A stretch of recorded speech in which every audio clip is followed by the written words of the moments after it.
Well, so today we will see some definitions. In that, first of all, we will see about the atomic number. We will see about the atomic number. Okay. So, anyone have idea about the atomic number? It's a number of, Proton. yes, number of proton present into the nucleus. Nucleus में जितने भी number होते हैं ना proton के, वो उसका atomic क्या होता है बच्चों, नंबर होता है. ठीक है. ओके. और अगर आप अगर इसको ऐसे नहीं लिखना चाहते तो आप दूसरी ओर में लिख सकते हो. और नंबर ऑफ इलेक्ट्रॉन, लेकिन इसमें एक रेस्ट्रिक्शन है. नंबर ऑफ इलेक्ट्रॉन तब आप तब लिख सकते हो only in neutral atom. Only neutral atom. अगर न्यूट्रल एटम है तो यहाँ भी लिख सकते हो only in neutral atom. Okay. Okay. So now if it is denoted by Z. Okay. And if I am saying about the hydrogen, its atomic number of hydrogen is 1. So I will write 1 over here. That's it's like this, 1 hydrogen. What it indicates? 1 hydrogen. 1 hydrogen indicates there is 1 proton in the nucleus of hydrogen. Hydrogen का जो nucleus है उसमें एक proton present है, वो दिखाना चाहता है. Is it clear? अगर मैं ऐसा लिखूं, 7 nitrogen, what it indicates? Tell me. 7 proton. 7 Seven proton will be there. Where 7 proton will be there? In that nucleus. And 7 electron will rotate around it. 2, 3, 4, 5, 6 and 7. So 7 proton and 7 electrons are there. Now I can say number of proton, yes, 7. So the atomic number is 7. Or right now this nitrogen atom is a neutron. Here there is not any kind of charge on this atom, and that's why what I can say here, its atomic number is 7. But as this one is a neutron, so number of proton will remain equal to number of electron, and that's why what will happen? Tell me. That's why what will happen? Number of electron is equal to atomic number. Yes, but suppose nitrogen wants 10 electron, and suppose it was like this.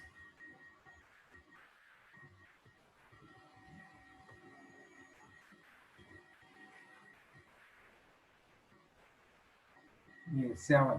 Now your nitrogen is going to accept electrons. How many electrons? 3 electrons.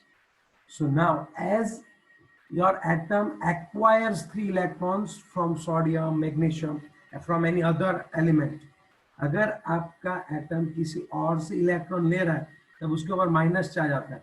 और -3 का मतलब ये होता है कि it has accepted 3 electrons. So now number of electrons are more than the proton.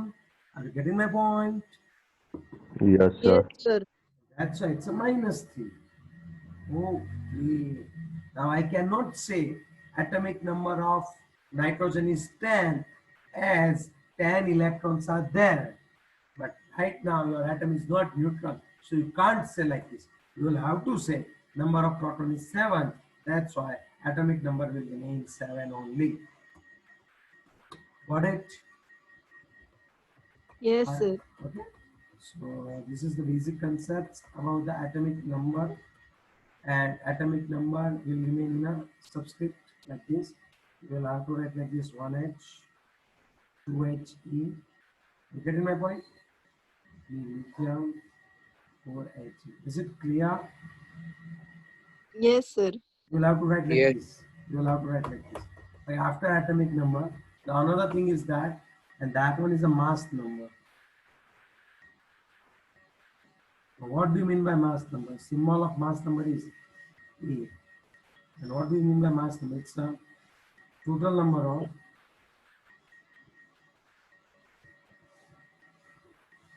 proton plus total number of neutron.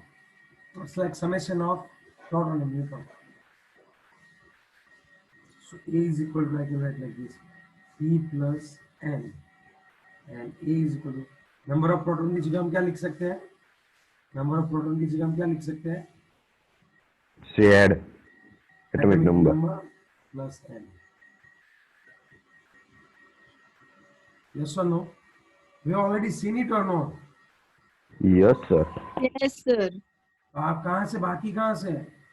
Sir isobar तो बोला. Isotopes and हाँ. Okay. So as you are knowing that, तो मैं वापिस चलाने लगा था. Is it clear now? After that, if you just want to find out the neutron, just do A minus Z. Okay?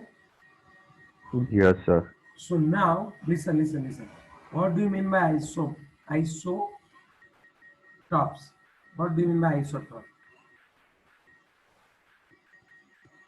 अच्छे से समझ लो. If I am Same writing, mass, different Huh? atomic number. हाँ, Same mass, yes, different yes. atomic. 1H2 is there. Sorry, 1H1 is there. 1H2 is there. So what will happen? If I am writing like this, 1H1, 1H2, what you will imagine? In hydrogen, one proton is there. What about neutron? Tell me. What about neutron? Proton is equal to 1. Neutron is equal to 0. कैसे? 1 minus 1, 0. आई बात समझ में? Number of electron will remain 1. Yes or no? Yes, sir. Okay. Now just think about this. 1H2. What it indicates?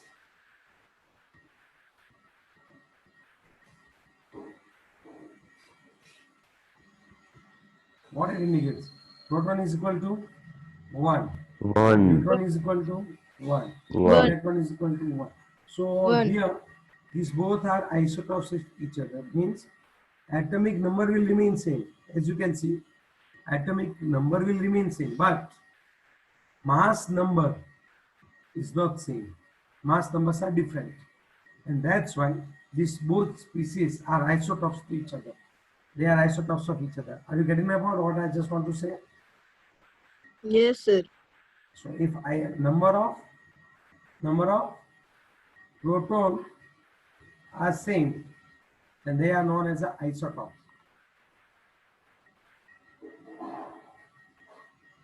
Atomic number should be same and mass number should be different.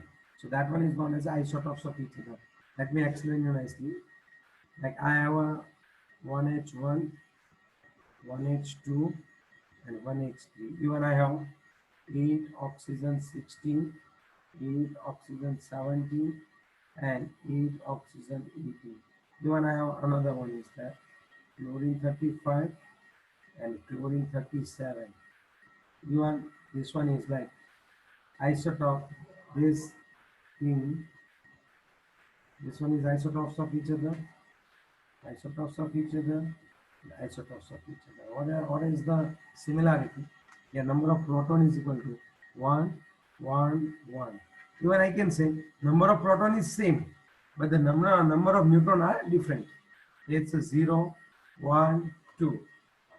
So इसको जो है वो protium बोलते हैं लोग, protium. 1H1 को लोग protium बोलते हैं. इसको ड्यूटेरियम बोलते हैं, heavy hydrogen.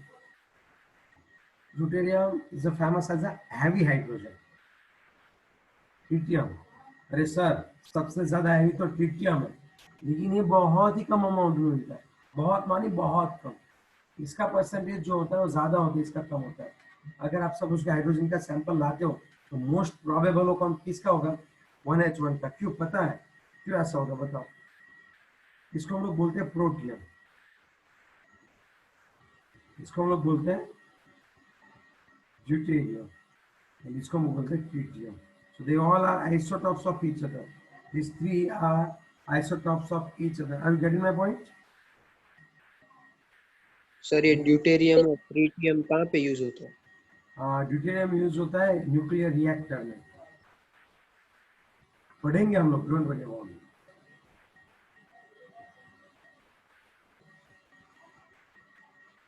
Means highly reactive होता है. कौन? रेडियो एक्टिव ड्यूटेरियम, नहीं, ड्यूटेरियम नहीं, ये रेडियो एक्टिव होता है अपना. ट्रिटियम. हाँ, तो तो मतलब वो थोरियम जैसे.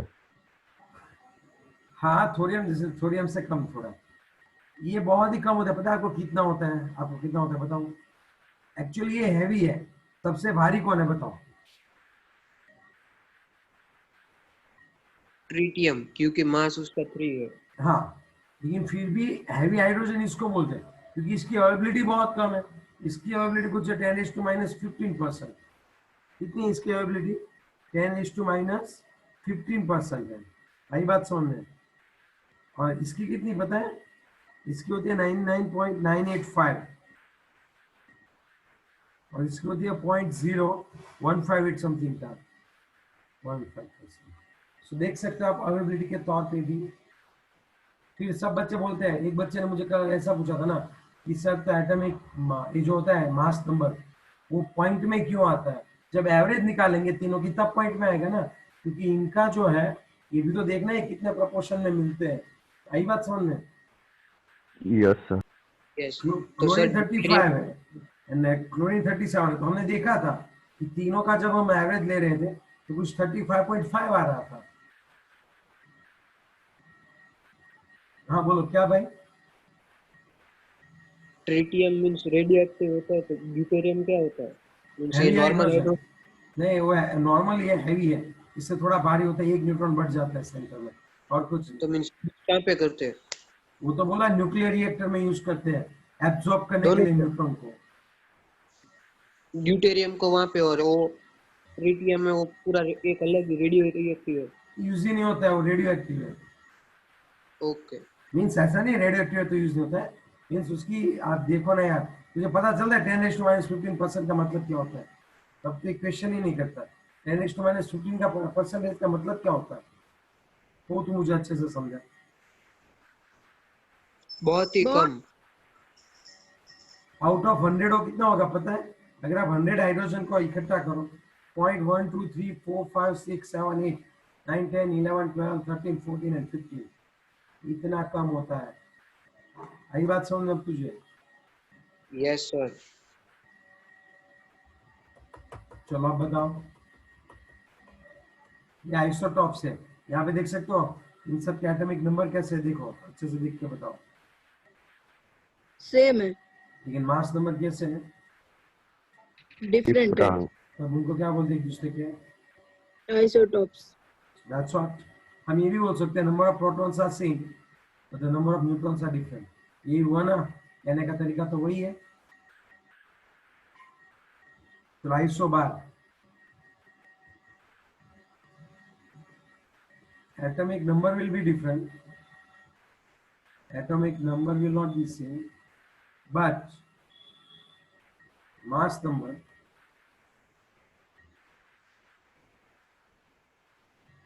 will remain same। जैसे मैं आपको बात बताऊं, 7 नाइट्रोजन 14 भी होता है, 15 भी होता है, 16 भी होता है। यहाँ पे 8 ऑक्सीजन 16 है। तो आप यहाँ पे देख सकते हो ये दोनों एक दूसरे के क्या हो गए भाई? आइसोबर। बताओ क्यों? ऐसा क्यों बताओ? मास नंबर सेम है, एटॉमिक नंबर डिफरेंट है इसलिए। यस, ये बात आपको समझ गई। मास नंबर सेम है but atomic number is different।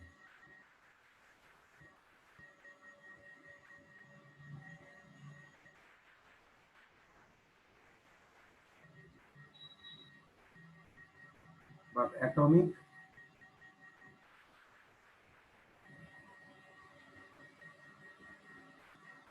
आगे बात समझो। यस। चलो अब बताओ।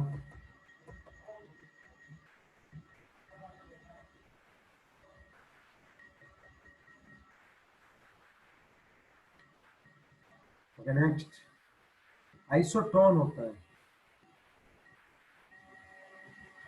भले ही मास नंबर सेम नहीं है, एटॉमिक नंबर सेम नहीं है, लेकिन a minus z will remain same. इसका मतलब नंबर ऑफ न्यूट्रॉन्स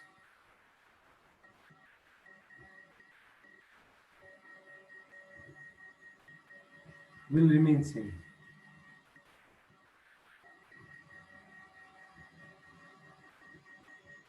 चलो सोच के बताओ क्या बोलना चाह रहा था मैं। ये atomic Z atomic mass different हो सकते हैं पर लेकिन आइसोटोन में एटम न्यूट्रॉन जो होते हैं वो उसके नंबर सेम है। जैसे कि आपके पास ये है, चलो देखो इसमें कोई भी सेम है क्या? क्या ये सेम है? नहीं, क्या ये सेम है? नहीं, इसको आइसोटोन बोलते हैं, इसमें सेम क्या है वो बताओ। नंबर ऑफ न्यूट्रॉन सेम होते हैं ऐसा। कैसे?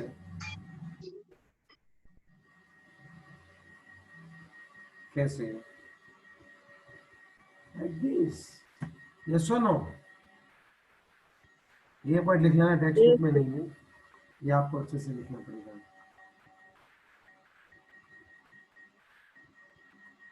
Is it clear?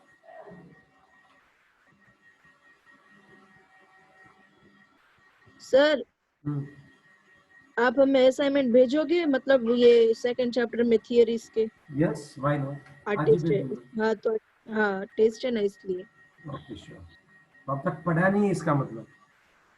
मतलब पढ़ा है पर वो आप भेजते हो ना, उसमें शॉर्ट लिख स्मॉल में लिखा रहता है इसलिए। एक परफेक्ट हम थियरी में स्टेप बाय स्टेप होता है ऐसा हमारे कुछ जो ले पाठ पाठ पाठ ऐसा कुछ नहीं होता है, ये तेरा टेंथ नहीं है। इसमें टेक्स्ट बुक पे जो मैं कहाँ दिया बोल है रहा हूँ? कि इतना पूछेंगे इतना लिखना है, दैट्स ऑल।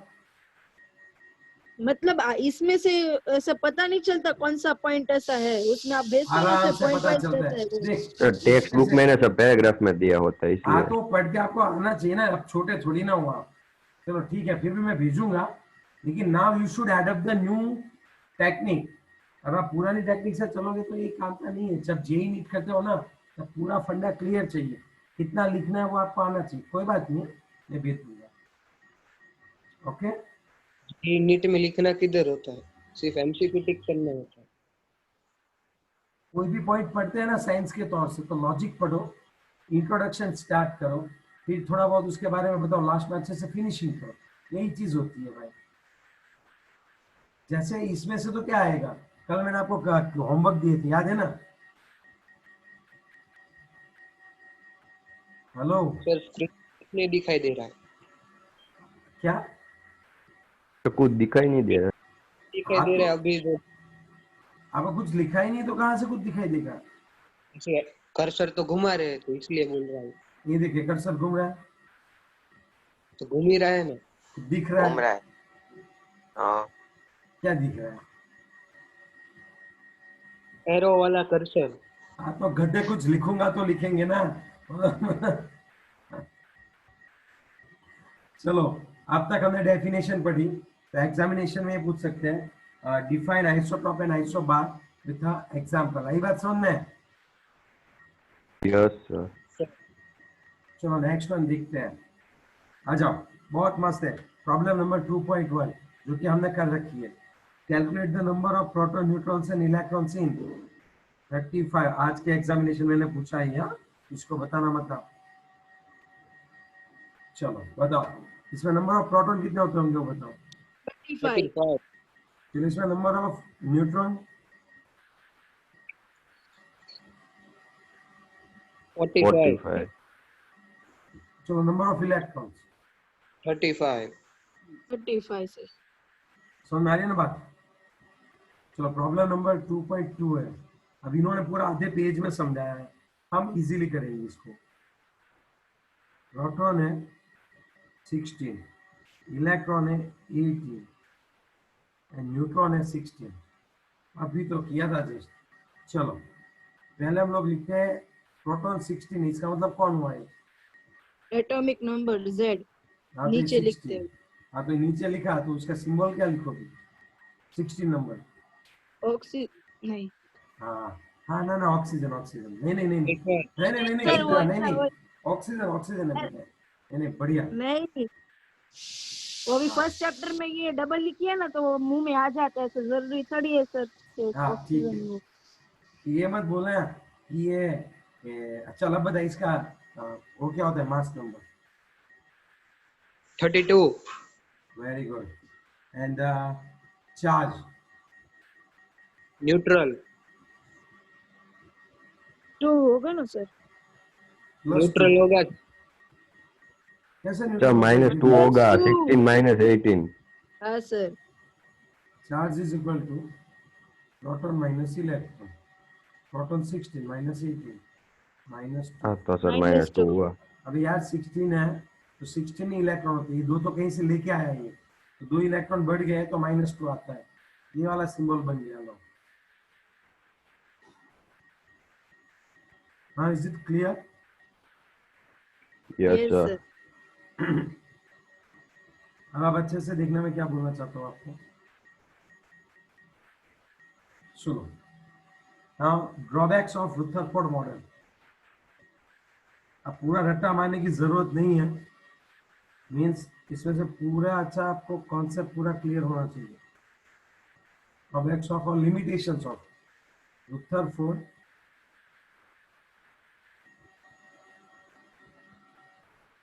चलो पहले तो रुथरफोर्ड ने क्या मॉडल दिया था वो बताओ। चलो तो पहले तो जब उसकी लिमिटेशंस की बात करते हैं तो पहले तो वो बात करते हैं कि उसने मॉडल क्या दिया था। तो चलो रुथरफोर्ड ने सबसे पहले क्या बताया था? मतलब उसके ऑब्जर्वेशंस क्या थे वो अरे एक्सपेरिमेंट गधे, के साथ? मॉडल मॉडल क्या था? ऑब्जर्वेशन लिखेगी क्या मॉडल में? सर उसने हाँ, है ना गोल्ड फॉइल ली थी, उसमें अल्फा पार्टिकल्स को पास करवाया था, जिसकी वजह मैं से उसको है ना। प्रैक्टिकल नहीं पूछ रहा हूँ यार, मुझे सिर्फ उसका मॉडल चाहिए। हमने थ्री टाइप्स पॉइंट देखे थे। पहला पॉइंट था ऑब्जर्वेशन, दूसरा था conclusion, and the third one उसके ऊपर से उसने पूरा मॉडल बनाया था, रुथरफोर्ड मॉडल। यस यस बताता हूँ। उसका एटॉमिक मॉडल ये था कि जो पॉजिटिव चार्ज होता है उसका स्फीयर है, और अंदर वाटरमेलन के जैसे जो सीड्स होते हैं अंदर इलेक्ट्रॉन है। और गधे वो थॉमसन का था। तो वो मैं तो बोलूं थॉमसन का था। हाँ तू बोल सर, जो पॉजिटिव चार्ज होते हैं ना वो न्यूक्लियस के अंदर होते हैं ऐसा, और पॉजिटिव उसके एंड बाहर जो mass, electron positive charge and mass of atom is are concentrated present in into nucleus. a very हाँ, small amount. In very small volume is known as a nucleus. और Okay? बोलूं, हाँ बोल। और जो इलेक्ट्रॉन्स होते हैं ना वो वेरी हाई स्पीड में उसके आजू बाजू रोटेट करते हैं, जिसको ऑर्बिट बोलते हैं। Then third point. Third point. वो इलेक्ट्रोस्टैटिक फोर्स से अट्रैक्शन होता है, जैसे Yes. सन और अर्थ के बीच में अट्रैक्शन होता है ना, हाँ, ग्रेविटेशन अब का, उस देखो तरह से। सन और अर्थ के बीच में क्या होता है? सन और अर्थ है तो उसके बीच में कौन सा अट्रैक्शन फोर्स होता है? ग्रेविटेशनल फोर्स होता है, like G m1 m2 by r²। और यहाँ पे कौन है? प्रोटॉन और इलेक्ट्रॉन है, सेंटर ये न्यूक्लियस है, और इलेक्ट्रॉन इनके बीच में भी इलेक्ट्रोस्टैटिक फोर्स लगता है। कौन सा? E q1 by q2 into r²। ऐसा समझाया था, और इसी फोर्स की वजह से ये जो प्रोटॉन है वो यहाँ पे जुड़ा हुआ है। यही समझे ना हम लोग अभी? Yes sir. तो ये पहला 2 पैराग्राफ आपका यही समझाया वापस, कि रुथरफोर्ड ये कहना चाहता था कि जो पूरा पॉजिटिव चार्ज और मास जो है वो पूरा सेंटर में होता है, और जो इलेक्ट्रॉन्स है उसके साथ इलेक्ट्रोस्टैटिक फोर्स से जुड़े हुए हैं। ठीक है? और जिस तरह से सन के आसपास अर्थ घूमती है उसी तरह से कौन न्यूक्लियस के आसपास कौन घूमता है? इलेक्ट्रॉन। इलेक्ट्रॉन। ओके, ये सब चीजें चल रही थी। तभी वहां पे एक साइंटिस्ट था मैक्सवेल कहते हैं, वो मैक्सवेल यहाँ पे मीटिंग में रुथरफोर्ड बोले ही जा रहा था। रुथरफोर्ड ने सबको अच्छे से मतलब समझा दिया कि ऐसा ही होता है, और यस मैंने मॉडल को ढूंढ लिया, वाह यस, चिल्लाते चिल्लाते भागने लगा। उसी टाइम पे वहां पे सामने मैक्सवेल बैठा था, एकदम शांति से बैठा था। बोला यार रुथरफोर्ड, बोला क्या? हाँ बोल भाई, क्या हुआ? अच्छे से समझना स्टोरी, ठीक है? तो पूरा समझ में आ जाएगा। समझ रहे हो? हेलो? यस हाँ sir. Sir. Yes sir. Yes जो सर। कई आंसर क्यों आते हैं यस सर यस सर? बाकी सब क्या करते रहते हैं पूरा लेक्चर में? नहाने चले जाते क्या? निहार सर मैं यहाँ पे ही हूँ। तेरी मम्मी की फिर कंप्लेन आई थी, लास्ट कॉल किया तब तू पढ़ता नहीं है। या तू अपनी मम्मी को नहीं समझा या तू सर, समझ। मैं तो यहाँ पे लेक्चर ही भरता हूँ।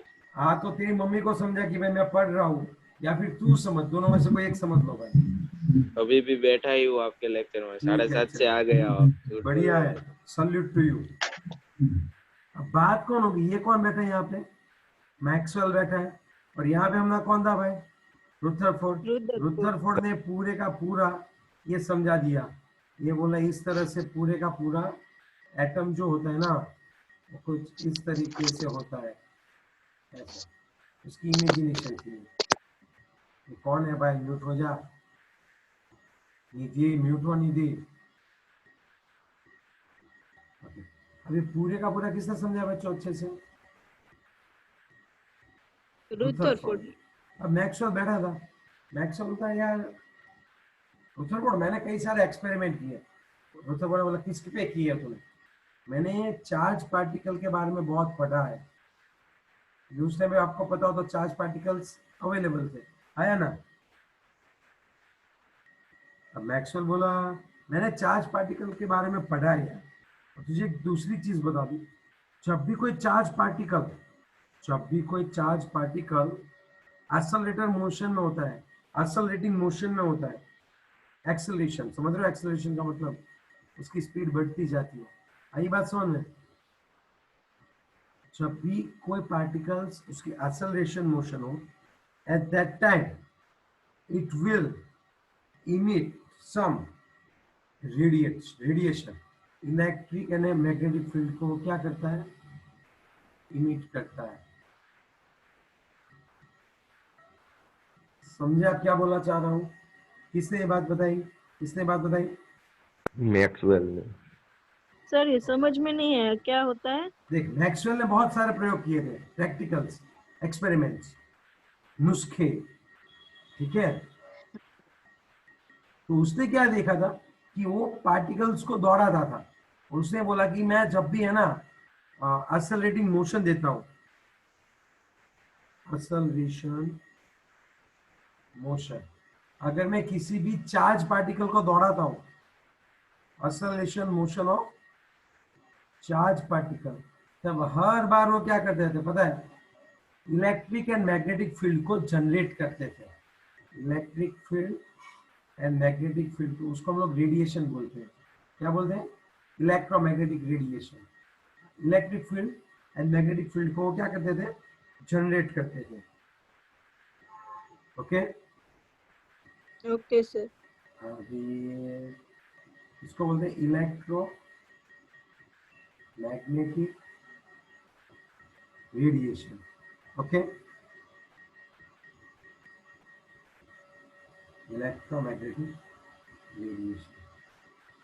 हाँ तो रुद्रफोर्ड बोला इसको मैं क्या करूं, तूने प्रैक्टिकल किया है तो, अरे नेक्स्ट हो यार, थोड़ी शांति रख ले यार, थोड़ी समझ में क्या बोलना चाहता हूँ, पहले तू समझ मैंने क्या एक्सपेरिमेंट किया है, फिर मैं तुझे तेरी लिमिटेशंस बताता हूँ। वो बोला ठीक है चल वापिस समझा क्या पढ़ा।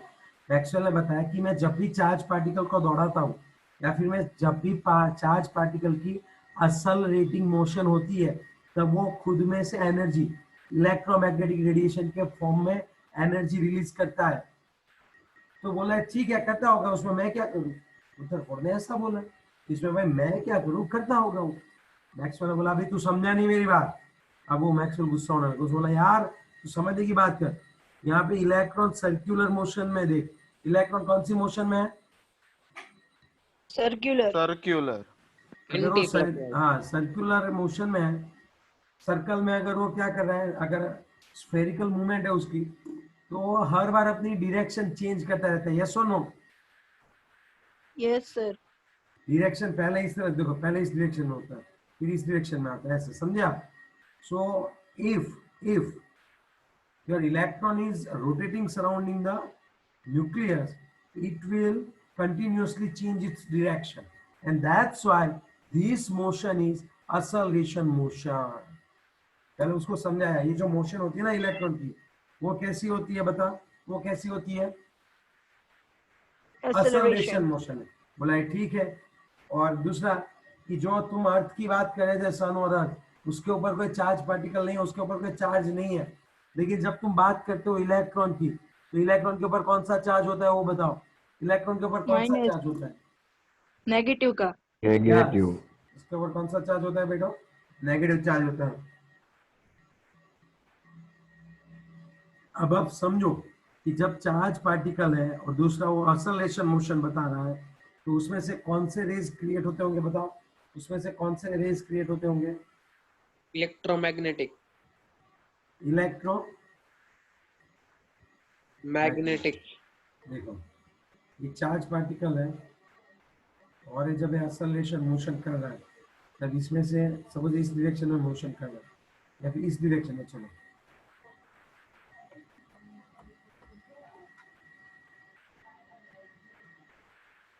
इस डायरेक्शन में जाएंगे, समझ रहे हो बात?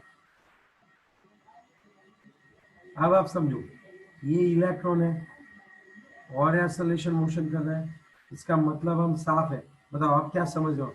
अब इसमें से क्या होता होगा बताओ? इलेक्ट्रोमैग्नेटिक रेज निकलते होंगे। इलेक्ट्रोमैग्नेटिक रेडिएशन, इलेक्ट्रिक फील्ड और साथ में कौन होता है उसमें? Magnetic field. Magnetic field. Okay, so now it requires energy. Now if it release energy, electromagnetic radiation, short में लिखता हूँ, electromagnetic radiation, it means it is releasing energy, वो एनर्जी को रिलीज कर रहा है, आप समझे बात? Yes sir.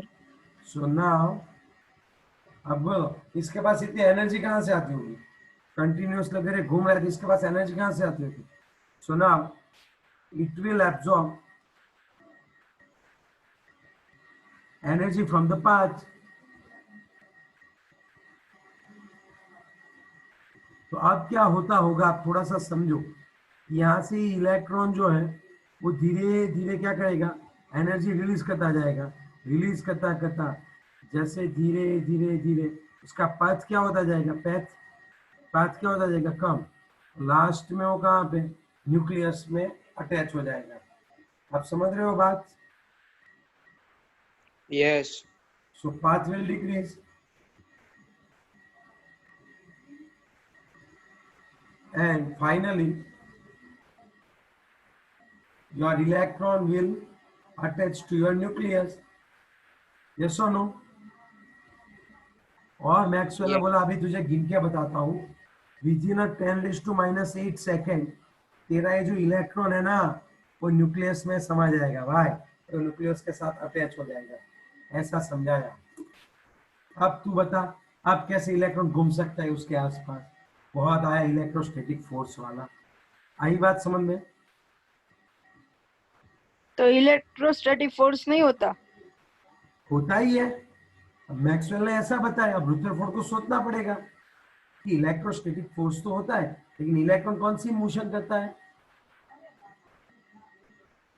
देख मैक्सवेल भी रॉन्ग नहीं है, देख मैक्सवेल भी रॉन्ग नहीं है और रुदरफोर्ड भी रॉन्ग नहीं है, लेकिन अब बात यह बन रही है रुदरफोर्ड को एक्सप्लेन करनी पड़ेगी ना कि कौन सी ऐसी मैकेनिज्म होती है कि जिससे वो स्टेबल है।